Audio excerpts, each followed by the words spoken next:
Salut tout le monde, très content de vous avoir aujourd'hui avec cette petite musique de Fallout 3 en background. Donc aujourd'hui on va parler de l'Homme Fallen Sage, d'un deck Commander multi que j'ai monté à la sortie de Fallout. Donc c'est basé sur le préco avec une belle upgrade quand même, au moins la moitié des cartes sont parties. Je vous partagerai la liste, hein. Donc ça fait quelques semaines, hein, quelques week-ends que je le teste. Il n'est pas opti encore, voilà, il est encore en train de se chercher, mais là il commence à avoir une construction qui est franchement pas mal. Il a fait des malheurs. Alors, grosso modo, qu'est-ce qu'il fait cet Homme Fallen? Quand il attaque ou quand il arrive sur le champ de bataille, il met des marqueurs radiation à tout le monde. Donc les marqueurs radiation, grosso modo, c'est très simple. Ça fait qu'à votre phase de pré-combat, si vous avez des compteurs radiation, vous mêlez autant de cartes. Et donc, si vous mêlez des cartes terrain, ça ne fait rien. Si vous mêlez des non-terrains, grosso modo, je vais mettre des compteurs sur des bêtes et ils vont perdre un point de vie, mais ils vont perdre un marqueur radiation. Donc, petit à petit, ils vont se débarrasser de leurs marqueurs radiation, mais avec beaucoup de problèmes qui vont leur arriver ensuite. Donc, grosso modo, vous allez jouer sur quoi? Vous allez jouer sur la meule, parce que évidemment, il ne faut pas tout miser sur le commandant, et sur les marqueurs radiation. Vous allez miser sur la prolifération, pour faire proliférer à la fois les compteurs plus 1 et les marqueurs radiation. Troisièmement, vous allez jouer sur les marqueurs plus 1 plus 1. Donc moi, j'ai vachement cleané la partie marqueurs plus 1 plus 1, mais ça peut être quand même intéressant. Et surtout, c'est l'objet de discussion avec mes collègues de la guilde, de Guide des Arcades à Buc, c'est que bien sûr, il faut faire du payoff de la meule. Donc ça, il faut pouvoir tirer profit de toutes ces cartes qui vont être meulées, parce que ça peut aller très très vite, hein. J'ai eu des parties où vraiment les gens avaient 30-40 cartes dans leur cimetière, donc ça peut être très bénéfique. Je passe très très vite, alors quand même un petit plaisir, hein, parce que voilà, il y a quand même la flavor de ce jeu. Petite base de mana, hein, bien sûr, la Command Tower, le Sol Ring, l'Arcade Signet, le Bloom Tender, je vous passe rapidement, hein, le Kami qui lui par contre va très très bien dans le deck, donc deux cartes qui vont très bien avec le Kami, qui double les marqueurs plus 1. Donc hier, mon commandant, pour info, hein, assez vite, il a été 21-21. Donc il one-shotait les gens en dégâts de commandeur. Le Kodama qui a fait des ravages aussi hier. Donc le petit Kodama qui lui en fait que mes créatures modifient en piétinement. Donc vous avez un commandant qui vole trample. Dès qu'ils sont un marqueur, ils sont modifiés. Et à chaque fois qu'une créature modifie un fil des dégâts, je vais mettre un terrain de base sur le champ de bataille engagé. C'est trop fort. Les petits talismans, le cherche au loin, Sapience et le joli bird qu'il faut. Donc vous avez, je vous montre tous les basiques, hein. Vous avez de la pioche, donc voilà, Ezuri, le petit Marcus qui était dans le préco, lutte pour le projet pureté, donc ça je l'ai rajouté, Tézéret Gambit, vous piochez deux et vous proliférez, donc super fort, ça fait un peu les deux.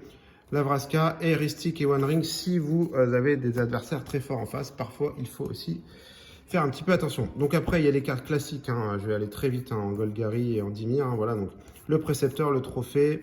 Pour détruire un artefact, un enchantement, ça peut servir. Le magnifique Drone in the Lock, un déluge toxique qui fait le ménage, et lui qui est juste trop fort parce que vous allez avoir toutes vos créatures quasiment auront des marqueurs plus 1, et vous allez renvoyer toutes les autres dans la main de leur propriétaire.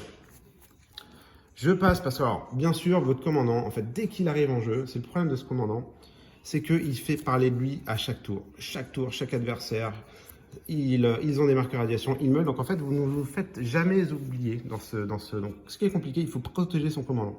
Ça, c'est très important. Les Swift Boots, pardon. Donc ne mettez surtout pas les autres, hein, les Greaves, parce que les Greaves, vous pourrez plus du tout targeter votre commandant.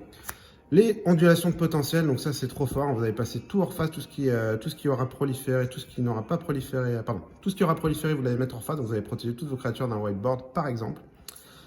La cape qui est rang imbloquable, donc ça c'est très fort, votre commandant il commence à être 15-15, s'il n'a pas le trample, vous la rendez imbloquable, et ensuite elle ne peut pas être ciblée. Elle phase out, donc pourquoi j'aime beaucoup cet instant, hein, il y en a d'autres en vert, hein, mais lui je l'aime beaucoup parce qu'il phase out, donc c'est à dire que vous ne pouvez plus le sacrifier. Donc il ne peut plus se faire exiler, il ne peut plus se faire détruire et vous ne pouvez pas le sacrifier vu qu'il n'est plus sur le champ de bataille. La petite cote de Mithril que j'adore, hein, qui rend indestructible en flash. Lui c'est un peu un Heroic Intervention, bon, j'aurais pu le mettre aussi, je ne l'ai pas encore mis dans le deck. Grosso modo ils ont l'indestructible, la défense talismanique, les permanents de contrôle avec des marqueurs. Voilà, donc c'est vraiment sur votre créature qui aura des marqueurs. Et vous allez en plus proliférer. Et c'est le Malaki Rebirth qui est très très fort. Voilà, donc ça c'est pour protéger son commandant. Maintenant, on va aller sur les grands concepts du deck, hein. En premier lieu, la meule. Donc, vous avez un grand classique, le Mesmeric Orb. Donc là, pareil, hein, quand vous commencez à poser ça, attention au retour de bâton, hein. Les gens vont commencer à faire la tête. Parce que les gens détestent être meulés. Alors qu'au final, ça peut les avantager parfois si on leur meule des cartes pourries qu'ils auraient pu piocher. Mais bon, quand c'est dans l'autre sens, ils se souviennent de vous, ne vous inquiétez pas. Le Crabe de Ruine, donc très fort, à chaque fois qu'un arrive sur champ de bataille, sous votre contrôle, chaque opponente meule 3 cartes. Il y a l'Hôtel de la Couvée, donc à chaque fois qu'un autre permanent arrive sous mon contrôle, chaque adversaire met une carte de cette bibliothèque dans son cimetière. Donc c'est juste trop fort, hein, ça fait 3 effets de meule. La Manning Cacophonie qui peut potentiellement, suivant ce que vous avez, finir une game. Hein, donc vous allez soit meuler 8 cartes, soit à la moitié de leur bibliothèque, chaque adversaire. Et le Bruva qui, bon, qui peut être sur une liste, de départ, on verra, mais qui double les effets de meule. Donc en gros, vous meulez l'adversaire, donc à chaque fois qu'il meule, vous mettez des gros marqueurs radiation, hein, toujours sur lui. Donc c'est toujours sympa. Sauf que voilà, il y a un moment donné, vous n'aurez peut-être plus de commandant. On verra les payoffs après, mais ça peut être aussi, il faut vraiment prendre en compte ce cas de figure. Donc ensuite, qu'est-ce que j'ai mis? Donc j'ai mis quelques cartes là, bien sûr, pour entretenir les marqueurs radiation, parce que c'est quand même le concept du deck. Il y en avait pas mal dans le préco, mais grosso modo, je les trouve assez moyennes. Donc j'ai gardé lui. Lui, il est fort parce que gros, c'est un 2-2 contact mortel. Donc voilà, personne ne va oser le bloquer et ça vous protège aussi. Et donc son effet, c'est quand il inflige des blessures de combat à un joueur, le joueur gagne 4 radiations. Donc c'est quand même ultra fort. Et le deuxième effet, c'est qu'à chaque fois qu'un joueur meule une carte non terrain, vous gagnez un point de vie. Donc c'est vrai que voilà, vous allez quand même vous faire meuler, enfin vous faire irradier vous aussi. Hein. Donc vous allez perdre des points de vie. Dans ce deck, il n'y a quasiment pas de gain de points de vie. Donc moi je le garde pour l'instant. Je la trouve très bien. La petite Radmouette vexatoire, moi, elle est hyper forte. Hyper forte. Donc elle fait, en gros c'est une 1 de vol pour 2. À chaque fois qu'elle inflige des blessures de combat à un joueur, il gagne 2 marqueurs radiation. S'il n'en a aucun, donc vous allez leur mettre des marqueurs s'ils n'en ont pas.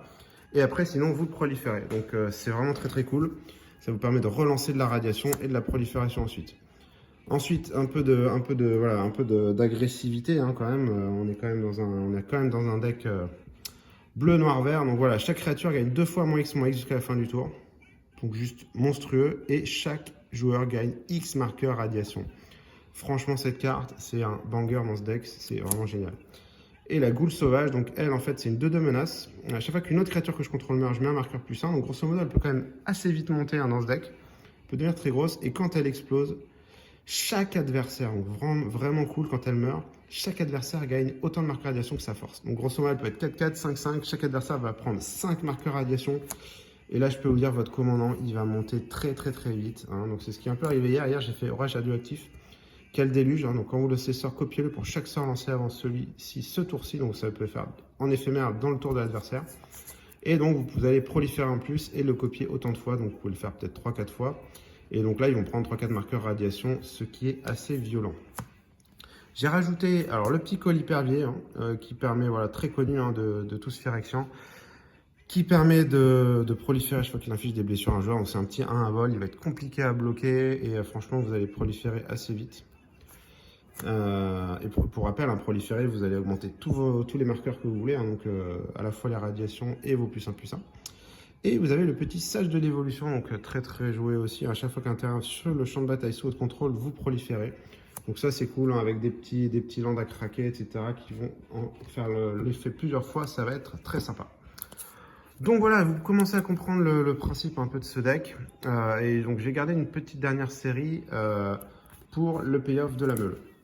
Alors payoff de la meule, il y a plusieurs choses que j'ai faites. Premièrement, j'ai essayé de faire que grosso modo... ouais, alors attendez, je vais pas montrer celle-là tout de suite. Parce que celle-là, elle va plutôt avec le cimetière. Ouais, donc grosso modo, vous avez des cartes comme ça. Elle, je suis pas sûr de la garder, mais grosso modo, qui ont descente 8. Donc profitez du fait qu'il y ait beaucoup de cartes dans votre cimetière pour activer la descente. Du coup, c'est une 8 pour 2. Et il fait piocher puis défausser. Et les joueurs se meulent. Enfin, moi, je trouve ça quand même assez fort, franchement, l'ancestral de Caverne Ovidique Salan. Vous avez, alors ensuite, voilà, ce que j'ai fait, c'est que j'ai essayé de faire un petit peu de construction en, on va dire en go wide, c'est-à-dire vous allez créer beaucoup de tokens, parce que c'est vrai que voilà, vous pouvez mettre qu'un marqueur +1/+1 à chaque fois sur une créature. Donc grosso modo, parfois vous pouvez en mettre 4 et vous avez que votre homme phalène, donc c'est pas très rentable. Et il faut faire un peu de board. Donc pour créer du board, vous avez par exemple ça. Donc elle fait de la radiation quand elle attaque, donc ça c'est cool, c'est dans le préco. Hein. Et à chaque fois qu'une carte non terrain est mêlée, vous pouvez créer 1, 2 noirs, zombies et mutants. J'en ai d'autres comme ça. Pas le Sir Conrad, j'ai lui par exemple, donc franchement très cool. Modern Horizon 2, une petite Unco, 4-4, à chaque fois qu'un compteur +1 est mis sur lui, vous pouvez créer un token 4-4. J'ai le CDC, donc là, à chaque fois qu'il enter ou qu'il attaque, vous meulez 3 cartes. Et quand les cartes sont meulées, vous mettez des 2-2 zombies. Lui, c'est pareil, à chaque fois qu'un joueur meule au moins une carte de créature, vous créez un noir, une horreur, pareil. Bon, alors ça, je vais le garder pour la fin parce que c'est ignoble. Alors ensuite, voilà, vous avez un peu de payoff encore du cimetière pour, par exemple, remettre des terrains sur le champ de bataille sous votre contrôle. Vous pouvez jouer, pardon, des terrains depuis le graveyard. Vous avez lui, pareil, donc ça fait exactement la même chose, hein, sauf que c'est une 2-3, créature. Voilà. Vous avez le modeler de monde aussi, donc lui, en fait, quand il attaque, vous pouvez meuler 3. Et ensuite, quand il meurt, vous mettez tous les terrains engagés de votre cimetière sur le champ de bataille. Donc, grosso modo, vous pouvez vous ramener 4-5 terrains et vous pouvez poser des gros trucs. Lui, il était dans le préco aussi, il est cool, franchement. Après, il est OK, on va dire.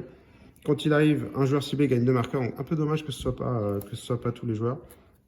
Et ce qui est cool, c'est que quand une carte est meulée, vous pouvez le taper et vous pouvez reprendre une créature qui aurait été meulée et la mettre sous votre contrôle, sauf qu'elle aura 3-3 en force et endurance. Après, vous avez les gros bangers, donc déchirer le multivers, donc ça peut finir une game potentiellement. Chaque joueur meule 10. Donc là, voilà, potentiellement, s'il y a des choses en plus autour de ça, ça fait des effets. Et deuxième effet, c'est que vous mettez, pour chaque joueur, vous choisissez une carte de créature ou de planeswalker dans le cimetière et vous le mettez sous votre contrôle. Donc c'est juste ultra fort. Vous allez mettre un étali, vous allez trigger des trucs, vous allez mettre toutes les grosses cartes de vos adversaires.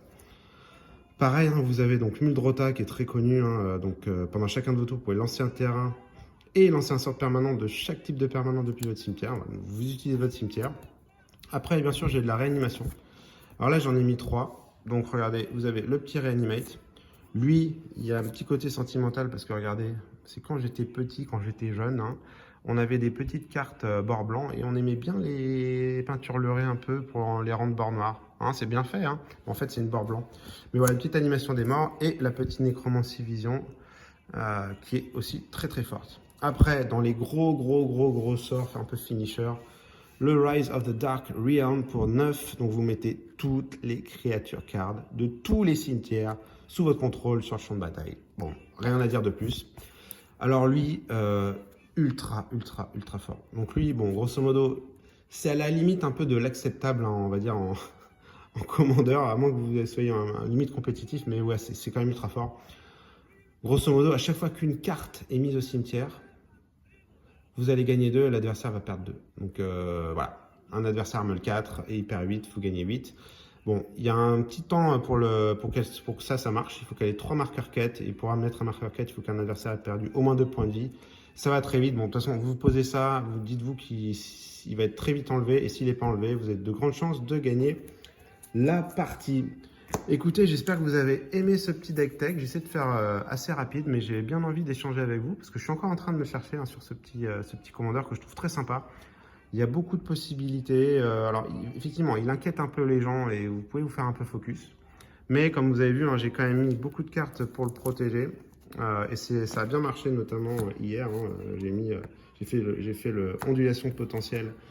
Les gens ont pleuré parce que j'ai proliféré et tous mes permanents, je les ai phase out, donc c'était trop fort. Et donc bref, voilà, très content de partager ça avec vous. Je vous partagerai la liste et je vous dis à très vite sur ma chaîne. Et n'oubliez pas de souscrire et de liker et surtout de commenter. On est là pour échanger. À très bientôt tout le monde. Bye.